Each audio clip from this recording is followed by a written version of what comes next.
Hoy viernes seguimos con Marta charlando de plantas. ¿Qué tal, Marta? ¿Cómo estás? Bien, muy bien. Rodeada de plantas como siempre. Es lo que veo, ¿no? Con el invernáculo lleno de plantas muy bonitas. Sí, vos sabés que las plantas de interior son muy bonitas, son muy vistosas, siempre llaman la atención. El verde en sí de la planta llama la atención, así que es muy decorativo el invernáculo hoy como está lleno. Y bueno, y hoy vamos a hablar de esta planta que es muy linda, que todas las señoras quieren tener en la casa, que son las Dieffenbachias. Las Dieffenbachias que no dan mayores trabajos, pero que a algunas señoras se les estropea, se les va secando. Y bueno, se les va secando generalmente por exceso de agua. Es lo que te iba a decir, es lindo tenerla, pero en estas condiciones, ¿no? Claro, vos sabés que es muy fácil tenerla en estas condiciones, porque a pesar de que a algunas señoras les cuesta, no es una planta difícil de cuidar. Porque generalmente se la maltrata por excesos de cuidado. Se la quiere cuidar tanto que se la riega más, se la estropea, se le mancha la hoja a veces porque la lavan con leche o con glicerina y no usan las cosas normales como el agua y una esponja. Y bueno, en cuanto al riego de la planta es lo más importante de esta planta. Tenemos que regarla, después dejar que se seque bien la tierra y volver a regar.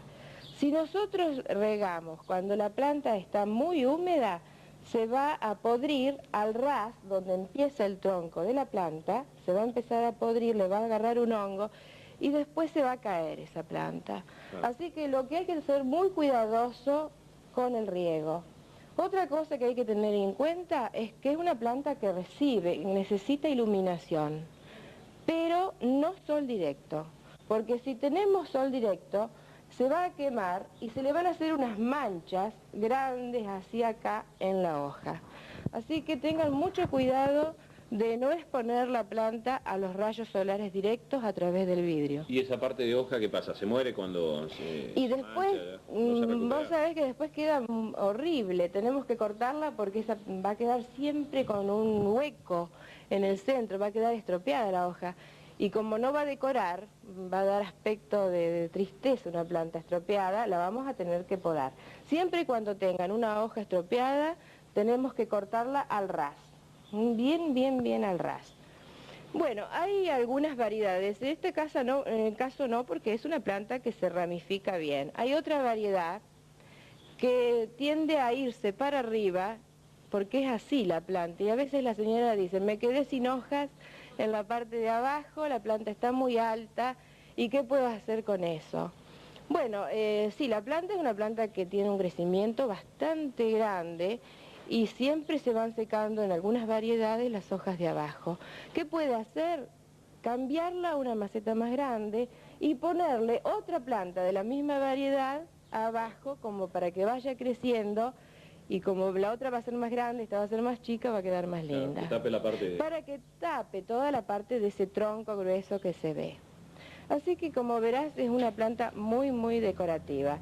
Y después de la misma familia de las Dieffenbachias están estas otras que son muy lindas, muy decorativas, ahí tenemos otra, Sí. que se conocen con el nombre vulgar de Mariana. Son las Dieffenbachias marianas. Sí. Y que también son muy decorativas, no son tan grandes como estas, son más chiquititas y son muy fáciles de cuidar. O sea que son plantas que son muy lindas por la hoja, porque tienen todas estas hojas veteadas así, con amarillo, con blanco, con verde en distintas tonalidades y hacen que sean sumamente decorativas. Y bueno, no es muy difícil de cuidar. Lo que hay que esmerarse, vigilar la planta, no regarla demasiado, vamos a reiterar, y no exponerla mucho al sol. Y otra cosa que hay que tener cuidado son los cambios bruscos de temperatura. O sea que tenemos que ubicar en un lugar que no reciba esos cambios cuando abrimos la ventana, viste que hay días que están muy frescos, otros días más cálidos.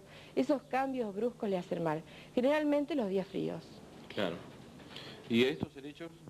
¿Qué magia le hiciste? Bueno, esto no tienen más. Un palito marrón, no tiene un palito seco, no... Estos helechos son hermosos y bueno, lo que hay que hacer es no sacarlos a la lluvia. Acá siempre están en un ambiente como este invernadero. Regarlos cuando se seca la tierra, nada más. y cada 6 meses cambiarlos de maceta. Cuando vemos que los helechos se están poniendo muy llenos, ves que este está ya bastante lleno, acá, lo vamos a cambiar a una maceta más grande y le vamos a preparar un buen sustrato de suelo para helechos, a base de compost, de turba, de lombric. O sea que lo que hay que hacer es no pasarlos de agua porque si no enseguida se empiezan a caer los frondes, que son las hojitas. Y que reciba iluminación pero no sol directo que lo pueda quemar. Regarlo cuando se seca la tierra, o sea que son todas cosas comunes a las plantas. Y no tocarle las hojas porque son muy tiernitas, como es una planta que nunca recibe mucha iluminación, todos los frondes son muy débiles, entonces hay que tratar de no tocarlos porque si no se quiebran. Y donde se quiebran los frondes, ahí es donde se empieza a deteriorar y se empiezan a caer las hojas y a secar. No es fácil. Muy bien. Sencillo. Es sencillo, todos lo pueden lograr. Te digo que hay señoras acá en Pico que tienen unos helechos espectaculares, que me asombran a mí, es bellísimo. Lo mismo que con las difambaquias, no son difíciles, acá ves, hay que tener mucho cuidado porque se puede quebrar, son muy débiles las plantas de interior. Bueno, muchas gracias. No, por favor. Bien, luego de la charla habitual de los viernes con Marta Cardoso, hacemos la pausa comercial y enseguida volvemos.